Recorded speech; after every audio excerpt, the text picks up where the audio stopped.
prvý rok, kedy som z takých tých strojov, v 2010 som začal robiť trénera vo fitku, 11 už pre mňa začínalo byť také, že chcel som robiť niečo, čo sme vtedy volali, že funkčný tréning. A spojil som nefunkčný tréning. No dnes už to vieme, že je to taká slovná hračka, ale človek nechce, no tak si išiel do funkčného. Výživa sa hovorí, že 80%, pohyb 20%, tento pomer s tým nie som stotočnený. Spánok 10, potom máš stres 5, čiže máme zatiaľ 115. Technicky vieme vyriešiť hodinou výživu. Relatívne rýchlo a mechanicky, technicky vieme vyriešiť pohyb a nejaké odporúčania, ale potom najviac intenzívne pracujeme s hlavou. Ty stále vlastne držíš tých ľudí v tom systéme a pomáhaš im ako keby meniť pohľady a myslenie, myšlienkové vzorce, aby sa teda z tohto nejakého područia tej identity starej dostali do novej. Vtedy zrazu teba tie kroky malé prevalcujú tú identitu a zrazu nevieš autenticky povedať, že ty si tá dietárka, lebo to už tak nežiješ.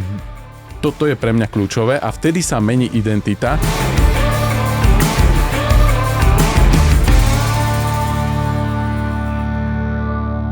Vítajte pri sledovaní a počúvaní ďalšieho dielu podcastu Dávaj Makaj. Naším dnešným hostom je Michal Akatoš. To, kto všetko Mišo je, vám povieme v priebehu podcastu, aby som sa tu neplietol. Aj z dôvodu, že je autorom a teda aj riaditeľom a šéfom a trénerom a značky Môj osobný tréner. No, vy už viete viac, ako som chcel povedať, takže Mišo, vítaj, čau. Ahoj, Peťo. Počuj, ako to je? Teraz nám to trošku uprav, teda ideme, kto si? To znamená, založil si kedysi dávno svoju značku, že Môj osobný tréner. Áno. Tam si sa začal venovať trénerstvu. No, ja som sa najprv začal venovať trénerstvu a potom ma jedna moja klientka presvedčila, že je nevyhnutné, aby som bol na Facebooku, čo som ja odmietal ešte v tej dobe. Ty si stará škola? Veľmi stará škola. a nejako to, už vôbec neviem, ako to prišlo k tomu názvu, ale proste dal som si názov Môj osobný tréner. Časom som si povedal, že by to mohlo byť. Je to také fajn, že pred chvíľou si sa pomielil, že si ma chcel predstaviť, že môj osobný tréner, ale uvedomil si, že ja predsa nie som tvoj osobný tréner, ale je fajn, keď si to niekto povie. Aha. No tak tam vznikol Môj osobný tréner ako myslím, že sa aj trošku obávam povedať, že značka, to asi značka ešte nie je, ale je to taká moja identita na sociálnych sieťach. No tvoja identita na sociálnych sieťach ale nesúvisí iba s trénerstvom v Mojom osobnom trénerovi, ale ak si naši diváci budú chcieť vypočuť a mali by si vypočuť aj epizódu s Liborom Matušom, ty sa takisto venuješ otužovaniu asi vo funkcii. Ty máš normálne, že funkciu v otužovaní na Slovensku, takže ako to je? No, tú funkciu som získal len tým, že sme sa stali občianskym združením, ale ja som založil klub Ľadoborci Slovensko. A tým, že sme sa stali občianskym združením, tak tam musí byť nejaký predseda, tak som predseda občianskeho združenia. To nie je málo. Keď som bol malý, chcel som byť vždycky predsedom, tak sa to podarilo v otuželeckom klube. Ktorý funguje a teraz v aktuálnom období. On funguje, áno, on funguje. Toto nahrávame už vlastne vo februári 2024. Áno. Vy ste činný, aktívny klub. My sme činný, aktívny klub od 2012 s istou pauzou, takou počas pandémie. Vtedy ja som nebol za to, aby sme sa nejak hromadne stretávali. A my sme sa v istom období rozrástli po celom Slovensku, ale keďže musím priznať, že ja veľmi nemám čas na nejaké také líderstvo týmto smerom, tak to nejako svojpomocne samo funguje na tých miestach, kde to zostalo. Ale boli sme v Martine, v Bratislave, dokonca aj v Čechách sme mali maličku pobočku. A teraz primárne sme v Ranovský klub, takže vo Vranove je stále také silné jadro, ktoré vie fungovať samostatne. Aby toho nebolo málo všetkých týchto funkcií, tak ty si v poslednom období, aspoň čo ťa vnímam na sociálnych sieťach, sa stal súčasťou pohotovostného patracieho tímu ako dobrovoľník. Áno. Čo sa to stalo? Čo sa to deje? A čo to vlastne znamená? Pred chvíľou sme to rozoberali s Liborom v aute, že čo to znamená aj všeobecne na raňajkách. No ja som mal sledoval som pohotovostný patrací tím v priebehu nejakých mesiacov a páčila sa mi tá činnosť a najmä ja som potreboval do svojho života dať nejaký diskomfort opäť raz, keďže vstup do ľadovej vody a povedzme tréning a také tie bežné veci, ktoré sa snažíme učiť aj verejnosť, tak už až tak úplne diskomfortné pre mňa nie sú. Oni sú diskomfortné, mne tam nie je teplo v tej vode. Diskomfortné v komfortnej zóne. Hej, už je to už v rámci nejakej mojej rozšírenej komfortnej zóny, takej tej zdravšej a ja som potreboval mať nejakú činnosť, ktorej by som sa mohol niečo učiť po prvé a v ktorej by som mal niečo obetovať po druhé a ktorá by bola ešte aj spoločensky prospešná, keďže ja vo svojom tom životnom okruhu chcem mať niečo, čo je aj spoločensky prospešné. To robím aj inak, robil som nejaké prednášky pre našu, alebo organizoval som nejaké prednášky pre moju komunitu cvičencov. Vo Vranove sme mali napríklad prvú pomoc, alebo sme mali kritické myslenie Tomáša Kryšaka, takže čo považujem v dnešnej dobe za kľúčovú zručnosť. Takže niečo také ja som potreboval ešte pre seba, pre svoj taký, aby som sa cítil dobre, že rastiem ďalej.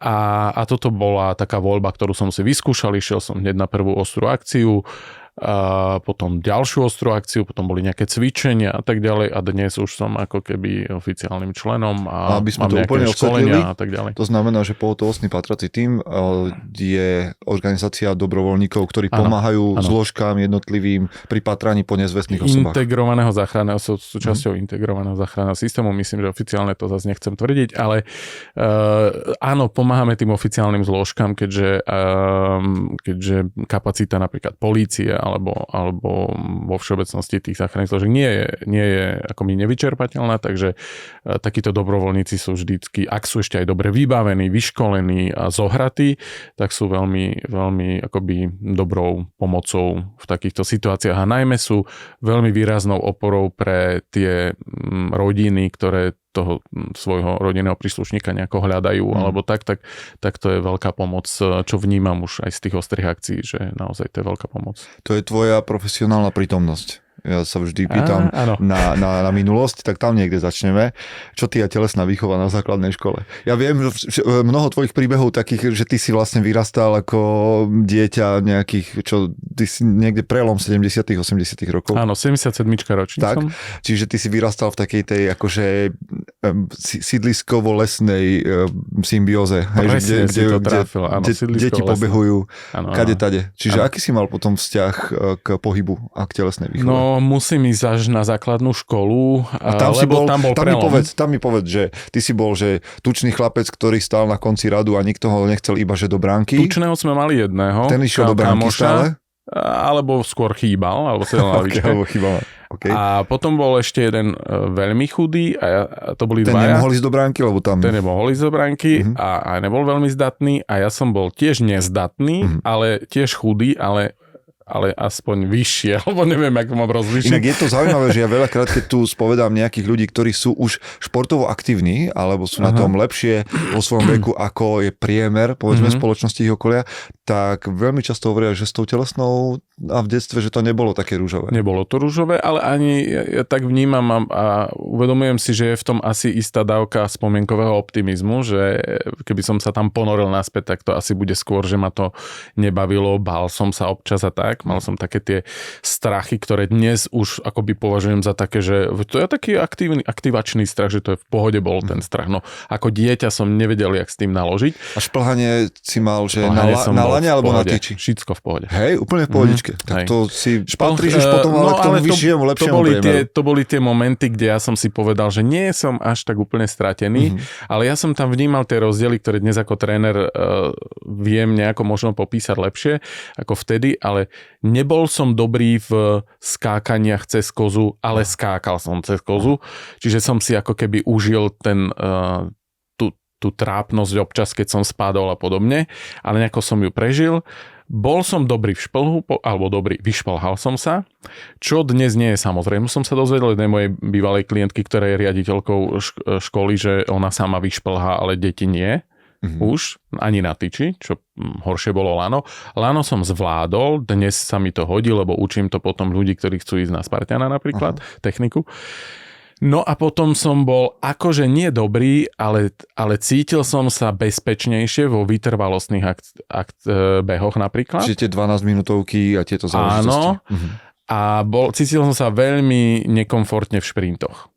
A tomu myslím, že zodpovedala moja konštrukcia telesná, že ja som bol ten chudší taký, že... Ja vlastne z toho nášho priateľstva viem, že ty si tiež začal pričuchávať k nejakým bojovým športom a všetkým takým veciam. Tam sa to začalo lámať. Ešte pripomeniem takú dôležitú vec, že bol som veľmi dobrý vo vybíjanej. Ale veľmi strašný, čo trvá dodnes vo futbale. Počúvaj, tak medzi nami, že tebe vybíjana, už aj ako tréner, ja viem, budem teraz trošku akože za takého narcistu alebo za namysleného človeka, ale mne totiž to vybíjana nikdy neprišla ako šport taký, že naozajstný. Že vieš, že keď nechceš od detí nič, tak im dáš vybíjanu robiť. Že budú hádzať loptou po sebe. Ale ak si vezme, že čo sa tam deje, tak sú to prudké akože reflexy a podobne, to je podľa mňa ako peckový šport, o ktorom už dlho nepočúvam. Inakšie počúvaj, v Spojených štátoch je vybíjana akože veľká vec. Že oni tam majú že turnaje a proste fakt to berú vážne. Tak neviem, ja som už dlho o vybíjanej nepočul, v podstate som si uvedomil teraz, keď sa o tom bavíme, že tam som sa cítil byť dobrý a tam som ako medzi poslednými vypadával. Znovu to asi súvisí s tým, s tou mojou akoby konštrukciou, možno ťa bolo ma ťažko čaká. trafiť, taký som bol tenký. Možno ťa v budúcnosti čaká nejaká taká, že založíš nejaký klub vybíjanej, že budeš trénovať vybíjanistov. To neviem, či je slovo. No a teda, bojové športy. To prišlo tak a to bol zlom, to považujem za taký zlom u mňa. Jednoducho tá moja konštrukcia a to, že som nebol úplne zdatný, tak spôsobovalo aj v tej komunite mladých detí, ako malých detí a chlapcov, rôzne situácie, kde som sa necítil byť bezpečný. Čiže o čom hovoríme? O šikane? Šikana je tvrdé slovo. Myslím, že šikanu som zažil najbližšie na vojne. Ale na škole to bolo také proste strkanice, neviem čo, necítil som sa úplne také pohodička. Ale pre mňa to znamenalo, že ja som mal vnútorne v sebe vždycky nejaký taký náboj toho, že ak ma niečo blokuje, ak cítim, že ma niečo obmedzuje, tak ja sa potrebujem s tým nejako vysporiadať. Nebol v tom žiadny systém vtedy, ani nič, ale ja som to v sebe nejako mal. Boli situácie na sídlisku, kde ma povláčila po zemi dievčina, sestra niekoho, s kým som mal ferovku, ktorý ma tiež zbil. Čiže na jednom poli ma zbili dvaja, ale to dievča to už bolo moc. Hej, akože keby sme chceli byť politicky korektní, tak povieme, že to je vlastne jedno, či ťa zbije chlapec alebo dievča, ale cítime, že to nie je veľmi jedno. No? Môžeme byť, ale nebolo to jedno. To je posledná kvapka k tomu, aby človek začal niečo robiť do seba. V 83. to nebolo jedno. Vtedy, tak to môžeme hodiť do tej minulosti, že to... A ja si pamätám presne, dodnes mám autentickú predstavu, ako kráčam domov z toho boiska, ponížený, porazený, nechutne proste. Išiel som a nejako som sa s tým akože vysporadoval, aby som dokázal s tým žiť ďalej. A mal som kamoša, ktorý mal tedy ako na svoj vek veľmi tvrdý výcvik doma a tak a on bol judista, on ma zavolal na judo. Takže začal som chodiť na judo. Predtým som mimochodom prešiel, také nábory sa robili vtedy na základnej škole, že prišli do triedy a ja neviem, bol nábor, že na trúbku. A všetci namotivovaní, trúbka, to je to presne, čo chcem. A začal som chodiť na trúbku, potom takto som začal chodiť na krasokorčuľovanie, potom na hokej, všetko to prešlo jednu sezónu, potom futbal, tam som pochopil, že to nie a dodnes tvrdím, že to nie je pre mňa nič, nepoznám vôbec ani pravidla. A takto som pristal aj nejako cez toho kamoša spolužiaka na jude. No a Vranov je teda bašta, by som povedal, juda. Okay. Naozaj veľmi, veľmi akoby dobrý klub. A tam som ja strávil nejaké 2 roky a tam som opäť prežil nejaké strachy, s ktorými som sa nejako vysporadoval, lebo bál som sa už v istom čase chodiť na tréningy. Nie preto, že by tam sa dialo niečo strašné, ale proste sa tam dialo to, že sa tam musíš s niekým pobiť, občas prehráš, občas ideš kondičný tréning, na ktorom nevládze, čiže také normálne veci. No a potom prišiel moment, kedy som chvíľu nechodil na tréningy a na ulici ma zastavil ten kamo, že zajtra máme súťaž v Michalovciach a bolo by perfektné, keby si tam prišiel. A ja neviem, čo sa stalo, že som slúbil, že no tak dobre. ale že však ja som vlastne dlho necvičil a už ani neviem, jak sa mám postaviť poriadne. Neboj sa to, len sa poď. Tak som sa sľúbil a ráno, keď ma mama budila, som plakal. Autenticky som plakal, že ja nechcem teda. Nejako ma presvedčili, že mám ísť, bo ma čakajú dole. Celá partia s trénerom. Tak som išiel, no a bolo to zase skúsenosť, na ktorú ja si aj v 46 rokoch teraz spomeniem. Keď čo si potrebujem prekonať, tak ja sa občas k tomu vrátim a vtedy si sa postavil zasran, išiel si. Mojich s bielým opaskom som pobil a tých s väčším opaskom som nepobil. Dokonca ma museli v jednej chvíli zastaviť, čiže ja som išiel nie cez techniku, ale cez takú zarvu, že držal som držanie jedného chlapca a museli ma zastaviť, že on už aj klepal. Ja som si to vôbec nevšimol v tom zápale, že ja ho tam mám, ja ho nepustím. Vyzeralo to zle s ním potom, ale ma upozornili, že to som teda, keď sa klepe, mám pustiť. Si mal taký pitbull mode. No dobre, ale však to je taký, že pomerne americký príbeh, taký hollywoodský, že... Mňa to vôbec nepripadá ako hollywoodský príbeh. Ja som všetko tam prehral, okrem tých dvoch, ale prehral som. Dokonca som bol v takom zúfalstve, že keď bol predo mnou s červeným opaskom nejaký chlapec a on jedným okom trošku škúlil, tak moja stratégia bola, keďže ja som vôbec nevedel, čo mám s tým akože robiť teraz, tak moja stratégia bola, že skúsim sa ako tak prudšie pohnúť mimo jeho to oko, ktoré smeruje iným a nejako na neho zaútočiť z boku. My ideme dneska politicky nekorektný. Zas berte do úvahy môj vek vtedy. Ako dnes by to bolo úplne korektné. Dnes by si nevyužil. Nie, vôbec nie. Túto nevýhodu by som nevyužil. A vtedy som tam skočil, on ma zbil samozrejme, to bol blbosť úplne, druhým okom videl. Takže takéto zúfale pokusy boli na tej súťaži, no ale prežil som to a bolo to, ako nesiem si to dodnes, ako vidíš, že je to jeden z takých tých momentov, ktoré ma akoby posunuli. Takže prvá premena. A to bolo judo. Prvej premeny sme sa dotkli. Ja viem, že si prešiel viacerými vecami, aj bojovými športami a všelijakými zážitkami. Spomínal si aj vojenčinu, to by bolo úplne že nadlho. Veľmi nadlho. Ale potom sa niečo udialo a ty si sa začal venovať Spartan Raceom. Áno, 2012. Začal si behať a začal si všetky tieto silovo-kondičné veci riešiť? Áno. To bol tiež nejaký moment zmeny, premeny? Bol moment, 2011 bol ten zlomový rok, kedy som z takých tých strojov, v 2010 som začal robiť trénera vo fitku, rýchlo to prebehnem, normálne na strojoch a tak ďalej a 11 už pre mňa začínalo byť také, že chcel som robiť niečo, čo sme vtedy volali, že funkčný tréning. A lebo nefunkčný tréning. No dnes už to vieme, že je to taká slovná hračka, ale človek nechce, no tak si išiel do funkčného. Funkčné znamenalo, že pracuješ s voľnými váhami a také tie akože viac cool veci v tej dobe. A spojil som sa s trénerom Manny Mima to sa volalo ako sa to volalo? Rebels Gym, CrossFit. To bol prvý crossfitový gym na Slovensku, regulárny. A s ním bol prvý kontakt s kettlebellmi. A on ťa tým začal pripravovať Nie, to nebola príprava, my sme proste začal som k nemu chodiť cvičiť a tak ďalej a ako dobre sme si aj rozumeli aj tak. No a potom 2012, a ja som vtedy si všímal v Bratislave nejakých trénerov, ktorí chodili na verziu nejakú anglickú verziu, nebol to Spartan Race, ale nespomínam si názov. A mňa to fascinovalo, že ty vole neexistuje, že on 20 km prejde s prekažkami, že to je masaker úplne. A vtedy prišlo prvýkrát, že vo Vechci, dedina vedľa Vránova, bude prvýkrát v živote Spartan Race. Prvý Spartan Race v Európe. V Európe strednej minimálne, myslím. No myslím, že to bolo vôbec v Európe. Vôbec v Európe, no. A že to bolo práve v slovenskej dedine Vechec. Bol som tam, preto o tom hovorím. Ja viem, že sa museli ako míňať možno niekde v blate. Ešte ja som bežal 5 a bol som mŕtvý úplne. A ja, takže museli sme byť blízko. No a to som si povedal, že to je fajn a vtedy som vlastne už 2000, to som prebehol nejako tak jak ty asi. A 2013 som už zakladal Spartan Patriot Team Slovakia pod našim fitkom ako keby a už sme chodili vlastne na každé preteky. Ja som mal za sebou 7 pretekov, posledný bol 2014 Valčianska dolina a potom už som nešiel kvôli tomu, že som bol chorý a 2015 už bola príprava na SFG, kde už som vlastne bol, od 2013 som už chodil k Pavlovi Mackovi do Prahy na kettlebelly a rôzne iné Čo je kurzy. ďalšia vlastne premena, ďalší krok v tvojej trénerskej kariére. Úplne No taký vieš čo, zlomový. ja mám inú skúsenosť s tými Spartan Racami, ja som prestal chodiť na Spartan Race asi po nejakých 9 pretekoch, pretože som si spočítal, koľko som zaplatil za to, že stačí, ale boli to zážitky a mám na čo spomínať, čiže to je fajn.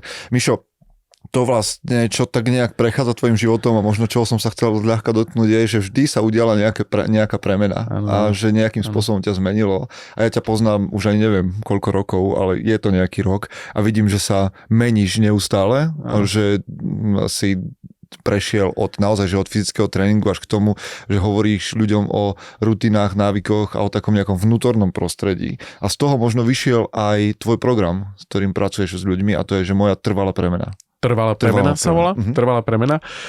A môžeme teda začať aj názvom, lebo najskôr sa to volalo poctivé premeny, čím som reagoval na to, že som sa chcel odlíšiť od extrémnych premien, čo bola relácia. Áno, to bola taká relácia, kde vlastne človek nejaký čas chudol. Áno, nejaký čas chudol a väčšinou to boli ako naozaj, akože išlo, keď si dáš ako hlavné kritérium, že to má byť extrémne, alebo ja extrémne obezný človek. Áno, ja rozumiem aj tomu, že je to televízna relácia a že asi som presvedčený, že môj program Trvalá premena by nebol korektný v nejakom programe. Čísla. Absolútne nie, to je čistá nuda. Ale...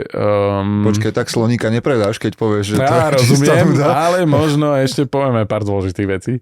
Takže ja som najprv poctivé premeny to nazval a potom v tom období, niekedy, keď už sa to volalo poctivé premeny, tam bolo pár ľudí v programe, to ešte nemalo žiadny systém, to som si proste nazval a cvičili sme a chudli sme a silneli sme. Ale potom tam, tým, že ja som bol nastavený, že chcem neustále byť akoby otvorený, sledovať, byť obozretný, to tvrdím aj dnes všetkým ľuďom vrátane skúsenosti z pátracieho týmu a takže obozretnosť je dôležitá, ako keby neísť v tunelovom videní, tak som bol obozretný, lebo pre mňa postupne začínali mať tie premeny taký charakter, že ja som si uvedomoval, že sa idem profilovať týmto smerom a neidem sa profilovať smerom k športovcom napríklad alebo podobne. Že mňa baví vidieť, ako tí ľudia sa menia a ako im to ostane. A čiže môj program Trvalá premena, keď už aj som ho nazval Trvalou premenou potom neskôr, to už bol stabilný názov, ktorý trvá dodnes, tak on nevznikol spôsobom, že ja som sadol za stôl a premýšľal, že ako by to bolo dobré urobiť, ale on vznikol na ľuďoch, ktorí prešli premenou a zostalo im to natrvalo. Aj dodnes môžem povedať, že tie osoby... Okay, ale nehovoríme o 5 ľuďoch? No, hovoríme o nejakých ľuďoch, na ktorých to začalo. Následne samozrejme prišli ďalší a ďalší, ale na tých prvých, ktorých ja si pamätám, aj často i používam ich nejaké fotky alebo príbehy v podcastoch alebo v nejakých rozhovoroch, tak na tých ľuďoch to vlastne bolo postavené tak, že ja som si všímal, že čo sú tam tie spoločné znaky. Čo sú tam nielen spoločné znaky, že tento je proste dokázal ako úplne šialený výkon. To ma nezaujíma, lebo to nie je duplikovateľné. Ale zaujíma ma, prečo vydržal doteraz. A vtedy, keď som to teda tvoril. A začal som si robiť vlastne systém na základe toho, čo som vnímal, že vidím u tých ľudí, aké tam boli spoločné znaky, ktoré sa dajú ako keby zároveň duplikovať alebo preniesť na niekoho iného, lebo to je to tiež dôležité. No mňa zaujíma, čo ty definuješ ako trvalú premenu. Lebo výborne, štandardne je to tak, že človek ide na fotku nejakého trénera, má predtým po 3 mesiacoch nikdy necvičil, teraz cvičí pravidelne 3-4 krát v týždni, zhodil 15-20 kg plus minus, viac menej, to je jedno. Máme tie 3 mesiace, my to na Instagrame vidíme, že to je skvelé, úžasné, všetci to chceme. Stretnúť toho človeka o 2 roky nemusí znamenať, že stretnem toho človeka, ktorý bol ako úspešná fotka na Instagrame.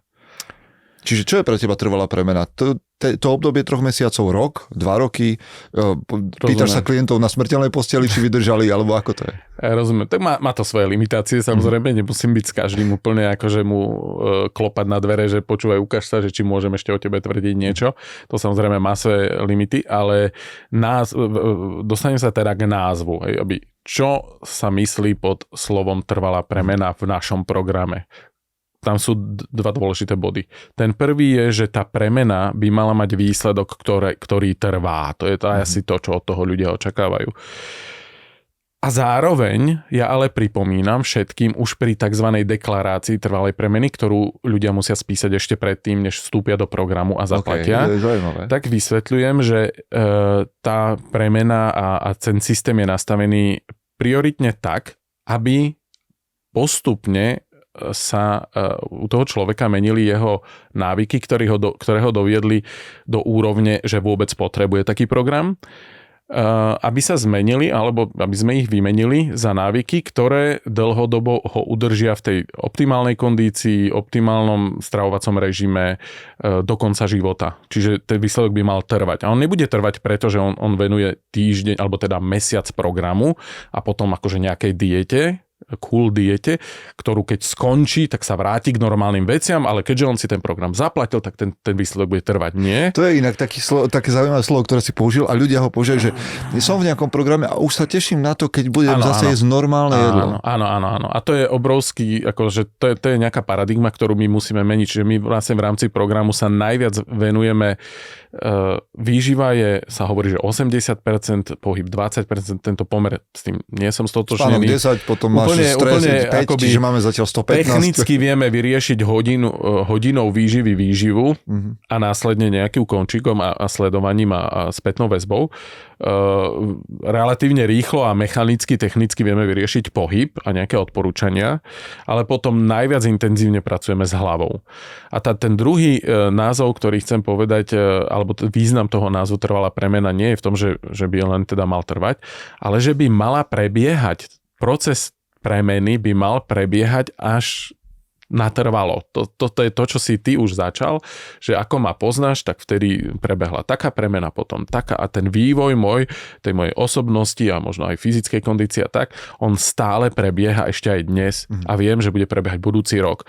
Že tá premena seba ako osobnosti aj po fyzickej, aj po psychickej stránke by mala prebiehať neustále a človek by sa mal s tým stotožniť hneď na začiatku, že to nie je presne ten obmedzený program, že tu končíme. On môže končiť so mnou, ako koučom nejakým, ale on sa od začiatku musí nastaviť na minimálne rok nejakej práce na tých návykoch a tak ďalej. Aj bezo mňa kľudne, ale musí to mať akoby oveľa ďalej, ako je bežné, že 2 týždne do dovolenky, do plaviek a tieto veci. A následne už počas toho musí neustále ako keby si aj pripomínať a uvedomovať a stotožňovať sa s tým, že tá jeho premena by mala byť vlastne na celý život. Že on by sa mal aj o 5 rokov byť v nejakom procese premeny. Akurát je aktualizované, že na čom práve bude pracovať, ale mal by pracovať ďalej. Čiže to ma zaujíma, kde máš ty skúsenosť, lebo si stretol, teraz sa môžeš povedať aj, že toto je 100% úspešný program, do ktorého ľudia vošli, ale ak si stretol ľudí, ktorým sa to podarilo, nepodarilo, kde je rozdiel? Kde vidíš ty rozdiel medzi ľuďmi, ktorí vstúpili k tebe, alebo vôbec vo všeobecnosti v živote, si prichádzajú k nejakej premene, ostane im to natrvalo a porozumejú tomu, že človek je konštantná zmena, ako hovorí jedna moja kamarátka, trošku som to parafrazoval, alebo jednoducho tým neprejdú. Kde je rozdiel v tom človeku? Alebo ak nás niekto teraz sleduje a povie si, OK, tak ja do toho idem, čo potrebuje ako nejaké základné nastavenie? No, skúsim to na viacerých príkladoch vysvetliť. V prvom rade sme absolútne transparentní, ešte pred zaplatením peňazí vysvetľujeme dosť transparentne, že neexistuje žiadna záruka, že on to akože vďaka tomuto programu sa dostane do toho cieleného stavu. No to neexistuje záruka preto, že ja som schopný ovládať, veľmi orientačne povedané, 50% toho, čo my potrebujeme dvaja do toho dať. 50% mojich je systém, musia bežať nástroje, on ich musí mať dostupné. Nástroje v našom programe sú výživa, coaching výživy, nástroje v našom programe sú špeciálne tabuľky návykov, takisto tréningové, dnes máme updateované tréningové tabuľky, musí mať moju podporu v zmysle konzultácií, na to máme pravidlá, ktoré sú, že do 24 hodín ja musím odpovedať na otázku a tak ďalej, alebo podľa závažnosti závažnosti problému musím rýchlo reagovať. Toto všetko z mojej strany on musí dostať. Tam ja dávam, že garantujem 100% a preberám absolútnu zodpovednosť. A druhá strana je on. A jeho zodpovednosť voči svojmu zdraviu a voči svojmu životu. A od začiatku všetko sa snažíme vyvíjať, Peťo. Všetko sa snažíme vyvíjať. Naše tabuľky vyzerajú inak, ako vyzerali predtým. Chceme, aby boli lepšie, chceme, aby boli proste intuitívnejšie. Tvoj program je trvalá premena. To neustále, stále prichádzame na to, čo by sme mohli vylepšovať. Jediné, do čoho nechcem vedome zasiahnuť, je preberať zodpovednosť za toho človeka, za jeho zdravie. Čiže urobiť nejaký ako hacking na to, že ja mu to poviem takým spôsobom a on vtedy bude pri mne až dovtedy, dokedy to potrebuje. Nie, toto otvorenie, hovoríme aj v deklarácii, zodpovednosť za svoje zdravie máš ty a vec, že keď ty sa v programe rozhodneš nepoužívať 4 nástroje zo 7, tak výrazne znižuješ pravdepodobnosť, že to dosiahneš. To vieme proste zo skúseností. A keď sa jedného dňa rozhodne, že proste ten tvoj starý autopilot, ktorý ti tvrdí, že nie, teraz akože už je presne tie 3 mesiace, kedy ty zvyčajne končíš diety a prichádza ten program, ako sa hlási tvoj autopilot, že už by si mal končiť, už to nie je také cool, už sa z toho tak netešíš, už nemáš taký dopamin ako na začiatku každej diety, ako aj ten istý program ti fungoval na začiatku toho nášho programu, tak už by si mal končiť a hľadať čosi lepšie. Ešte čosi lepšie. Ešte iného trénera. Ešte iný program, lepší. Inú dietu teraz vyšla v nejakom časopise, znovu budeš cítiť ten dopamin. My máme na to systém, ako toho človeka z tohto zachrániť, ako keby udržať ho tam, kde má byť. Ale ak on sa rozhodne, že tie nástroje nebude používať, napríklad jeden z nástrojov je živé vysielanie 2-krát v týždni v konkrétnom čase, má to presne svoj dôvod, prečo je to v nedeľu a prečo v stredu a tak ďalej. Ak on toto nebude používať, ja neviem prevzať zodpovednosť za to, lebo ja viem, že to je pasca preňho a že on sa jedného dňa rozhodne, vieš čo, nie, ja chcem odísť. Tak môže slobodne odísť a nedokončí program. No ale čo ty vidíš, že ktorý človek neodíde? Čo majú tí ľudia takéto špecifické? Alebo to nechcem ja teraz učiť, že sú nejakí ľudia, ktorí to automaticky dokážu a nedokážu, ale že čo je ten jazyček na tých váhach? To je ten systém. Ja viem, že v tom systéme máme tieto nástroje, ktoré tam boli pridané, napríklad živé vysielanie bolo pridané počas pandémie, keď mi odpadli ľudia, pretože nemali so mnou kontakt. Ja som urobil chybu. A potom som si uvedomil, že počkaj, oni musia mať so mnou kontakt. Oni to proste v tomto štádiu potrebujú. Tak som ho dal paušálne a osvedčilo sa to. Ľudia, ktorí sú na živom vysielaní, dokonca niektorí, ktorí prerušili program a ostali v tej skupine uzavretej, občas si pozreli živé vysielanie, inšpirovala ich nejaká myšlienka, tak sa vrátili a pokračujú a dokonca mali treba zajsť. Čiže sú to ľudia, ja sa snažím nájsť nejaký pattern, nejaký vzorec v tom, že sú to ľudia, ktorí dôverujú procesu? Ak by sme chceli nájsť v tom nejaký, tak sú to ľudia, ktorí pochopia a nájdu spôsob, ako identifikovať, kedy k ním rozpráva ten vnútorný hlas starého autopilota, vďaka ktorému oni vôbec potrebovali niečo vyhľadať. A ten nemajú poslúchnuť. Napriek tomu, že sa im zdá, že to je akoby naturálne, prirodzené, ich osobné a on teraz mi vnútorný hlas hovorí, že mám prerušiť a ísť inou cestou. Nie, to ti hovorí tvoj starý blbý autopilot a ty by si mal pochopiť, že teraz máš byť konzistentný, vydržať a budovať nové zručnosti, nové návyky a vďaka ním proste vydržíš na tej inej ceste. To je to. Je to nudné, v danej chvíli ti to prípada, že ideš ako keby proti sebe, ale reálne ideš iba proti starému autopilotovi. To je to isté, ako keď narkoman ti povie, že on strašne potrebuje teraz dávku a ak ju nedostane, tak bude sa potiť, bude mať krče a to je predsa zlé. No zlé na ten moment, ale veľmi dobre o 2 mesiace, keď z toho budeš von.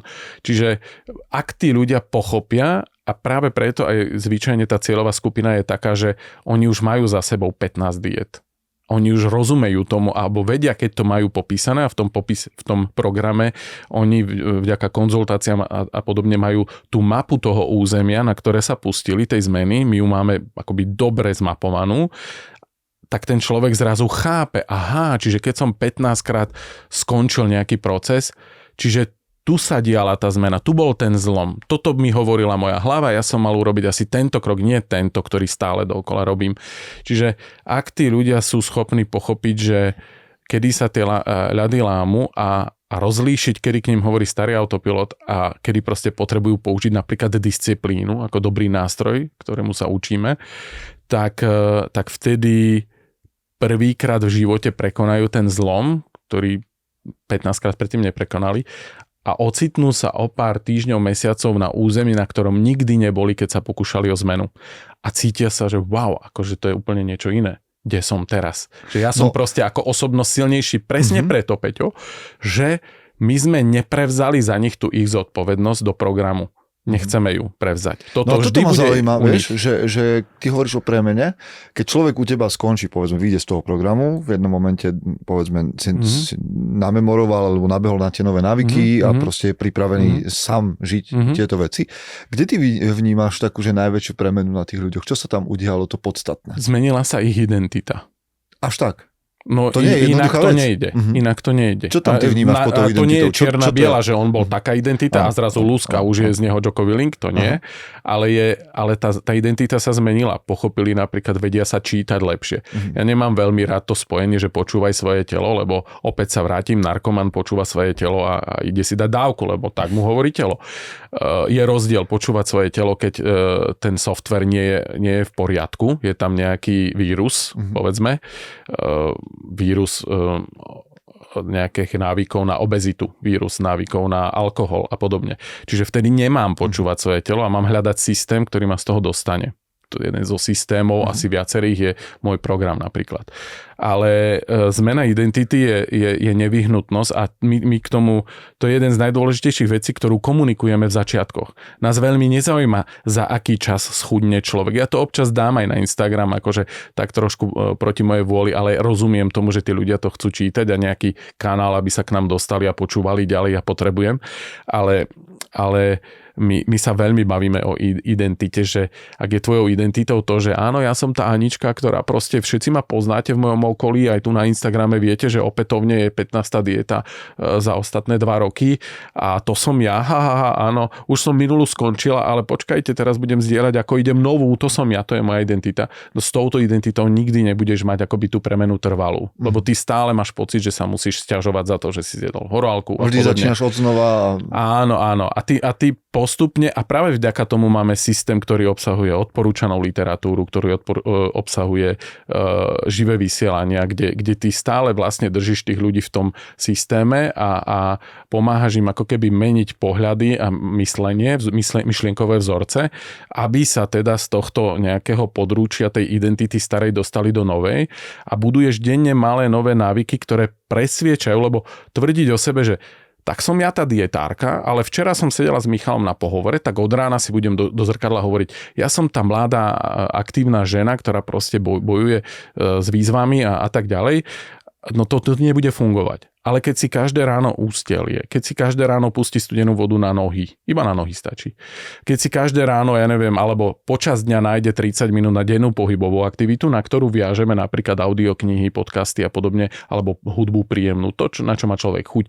A nájde si ten čas pre seba a mentálne spomalí, pričom fyzicky je aktívna, tak vtedy zrazu teba tie kroky malé prevalcujú tú identitu a zrazu nevieš autenticky povedať, že ty si tá dietárka, lebo to už tak nežiješ.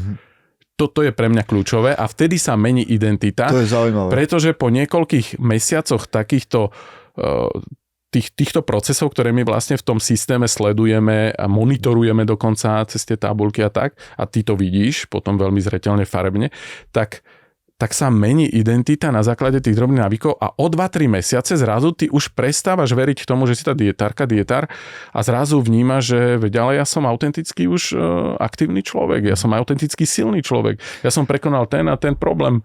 Čiže toto je tá zmena identity, ku ktorej smerujeme. Ja som od včera začal, teda premýšľam nad tým dlhšie, ale a to vložím len taký prvok filozofie do toho, keď hovoríš o identite, mňa tá téma baví a zaujíma ma.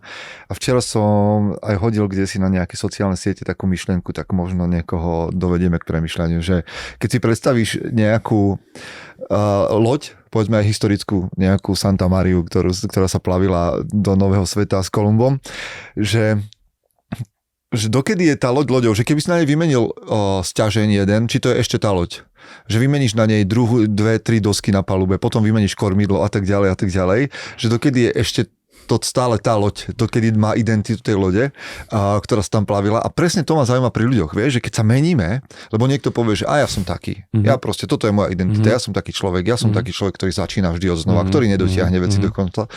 Či sa toto dá zmeniť. Ja verím, že mnoho sa dá zmeniť a že práve tieto také postupné zmeny návykov, toho kormidla, sťažňa, plachty a tak ďalej, do istej miery to stále budeš ty, ale v istom momente pochopíš, že aha, ja som niekto iný a došiel som zmeny. Hlavne nechcem romantizovať takéto, že ja som a ja teda nechcem byť iný, veď to som ja som sa tak narodil. Drvivá väčšina toho, s čím sa čo vnímame ako svoju identitu v dospelosti, nemá absolútne nič spoločné s našim narodením a vôbec tam to nebolo. A bolo to nejakým spôsobom získané. No. A preto ešte možno k tomu, že u niekoho proste stačí zmeniť kormidlo na tej lodi. On kľudne mu môže zostať ten istý sťažeň, nejakej veci, ktorá mu príde ako keby, že je to jeho neresť, ale chce si ju nechať. Kľudne, nechaj si ten sťažeň, ale prosím ťa, uprav kormidlo, lebo urveš to do skaly a skončí ti život, rodina, neviem čo. Čiže nie je nevyhnutné meniť všetko, ale je nevyhnutné meniť to, čo mi zjavne, preukázateľne, objektívne zhoršuje život môj a môjho okolia. To je podľa mňa stačí. Podľa mňa to je skvelý záver. Myslím si, že Trvalá premena je veľmi zaujímavý program. Ja sa teším z toho, lebo to je vlastne jediné povinné čítanie, do ktorého som sa ja dostal so svojou knihou, čiže som rád, že si ma odporúčal. No to som chcel práve ešte povedať, dobre si to povedal, že tvoja kniha Odovzdávanie ohňa sa dostala vlastne na prvé miesto zoznamu odporúčanej literatúry. Tak to si dám niekde do životopisu. A úplne povinná jazda pre chlapov, ktorí vstupujú do programu, je tvoja kniha a následne máme my to máme aj nejako akože odhashtagované v rámci toho zoznamu, že čo je povedzme inšpirácia, čo je nejaká skôr taká technická vec, ako sú napríklad atomové návyky, skôr taký systém a sú tam ešte ďalšie také dosť silné knihy, ale ja som tvoju knihu čítal aj počúval, aj dokonca opakovane. A presne som si uvedomil, že áno, toto musí počuť napríklad chlap, ale ja to všetkým aj ženám odporúčam, že ono sa tam nájde. Tak sme si tak akože navzájom vymenili tieto pozdravy. Tento program trvá, ľudia sa do neho môžu prihlásiť. Mňa inšpiruje, Mišo, to, že ty sám nie si len akože tým prevádzkovateľom nejakého programu a nie si trénerom pre tých ľudí, ale ty sám aktívne vyhľadávaš vo všetkých smeroch profesionálov, ktorí teba vedú a vzdelávajú. Možno si niektorí ľudia povedia dnes, že dobre, tak ma inšpirovali, ja to zvládnem, ale predsa len, keby sa chceli pripojiť k tomuto programu, čo majú spraviť, kde ťa majú kontaktovať, ako sa s tebou stretnúť? Jeden zo 4 princípov, ktoré ja mám ako pri trvalej premene, taký ten jeden z najdôležitejších je potrebujem mentora. Ja ho potrebujem tiež aj vo svojom veku, aj po svojich skúsenostiach v rámci premeny a tak myslím si, že ho veľmi, veľmi potrebujú aj ľudia, ktorí nemajú optimálneho autopilota. A môžu teda prebiehať program prebieha osobne v Košiciach, v Davaj Makaj, v Trebišove, vo Fyziogyme a vo Vránove v Zdravite. No a keď momentálne som na výsadku v Kuala Lumpur, tak čo mám robiť? Fungujeme aj online, mám klientov aj napríklad z Nemecka, mal som z Anglicka a tak nie teda cudzojazyčných, lebo ty o mne asi vieš, že ja som jazykovo negramotný, za čo sa hanbím. Ale ľudia, ktorí tam žijú, tak máme samozrejme aj online úplne dobre fungujúci režim online, akurát je inak dizajnovaný, keďže nemáme pravidelné tréningy v gyme, ale máme to inak vyriešené, ale je tam pravidelný coaching, stále majú prístup do tej skupiny, odporúčaná literatúra, všetko, celý systém funguje aj online, aj na velikánsku diaľku, len je inak dizajnovaný a má nejaké špecifika, ale vieme vlastne poradiť hocikomu a sú aj nejaké ambasádori, napríklad v Prešove vieme takisto mať tréningy u niekoho, ktorý je napojený u nás na systéme a tak ďalej, čiže máme aj nejakých trénerov, ambasádorov, povedzme, ktorí vedia viesť tú fyzickú prípravu. Výborne, tak sme našli riešenie a program. Myslím, že sme dnes predstavili veľmi zaujímavé princípy, nielen program trvalej premeny a som rád, že sa to mohlo stať vďaka tebe, takže Mišo, ešte raz ďakujem, že si prijal pozvanie. A ja ďakujem a vážim si, že som mohol to rozprávať.